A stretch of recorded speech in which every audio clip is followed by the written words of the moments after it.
Ni ajali iliyohusisha magari mawili, basi la kampuni ya Shabibi lililokuwa likitokea Dodoma kuelekea jijini Mbeya, lakini na lori lililokuwa linatokea uelekeo wa Mbeya kuelekea Iringa, ambalo lilikuwa limebeba shehena ya soda za Pepsi. Nazungumza na kamanda wa polisi mkoa wa Iringa SACP Alan Bukumbi, ambaye anasema chanzo cha ajali hii ni dereva wa lori aliyeshindwa kulimudu lori lake na kusababisha kulifuata basi la Shabibi.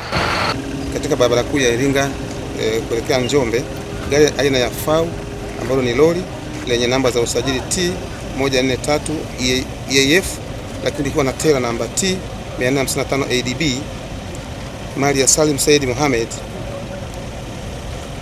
ya Tanga, lilikuwa ikiendeshwa na dereva ambaye naye alifariki papo hapo.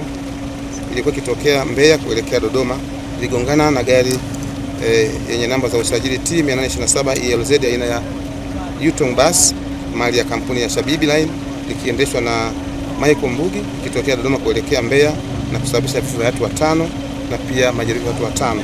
Aidha, chanzo cha ajali hii ni dereva wa lori ambalo hilo lenye tela aina ya FAU kushindwa kulimudu gari lake kwenye mteremko mkali, kisha kuhama na upande wa pili ambako basi lilikuwa likitokea na kugongana uso kwa uso. Lakini majeruhi wa ajali hiyo wapelekwa katika hospitali ya rufaa ya mkoa wa Iringa ambako wanaendelea kupata matibabu, lakini pia miili ya marehemu ambao alifariki watano ambao tumetaja kwa katika chumba cha kuhifadhia maiti ambapo ndugu zao watakuja kwa ajili ya hatua zingine za mazishi. Baadhi ya mashuhuda wanaeleza namna ajali hii ilivyotokea, lakini na namna walivyosaidia kuokoa baadhi ya majeruhi. Nimepewa taarifa saa 7:30 kama kuna ajali hapa na askari mwenzangu wa jeshi la akiba, kwa sababu tunapeana taarifa ikitokea ajali kwa ajili ya uokoaji.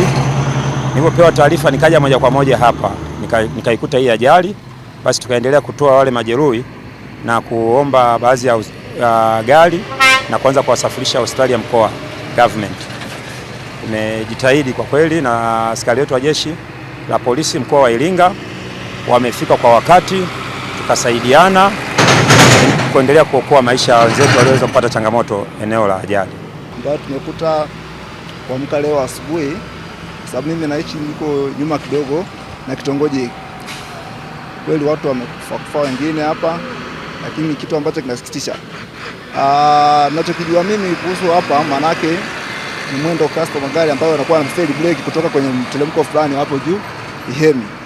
Ndio chanzo cha hiyo lori kuja kugonga basi hilo na kusababisha ajali.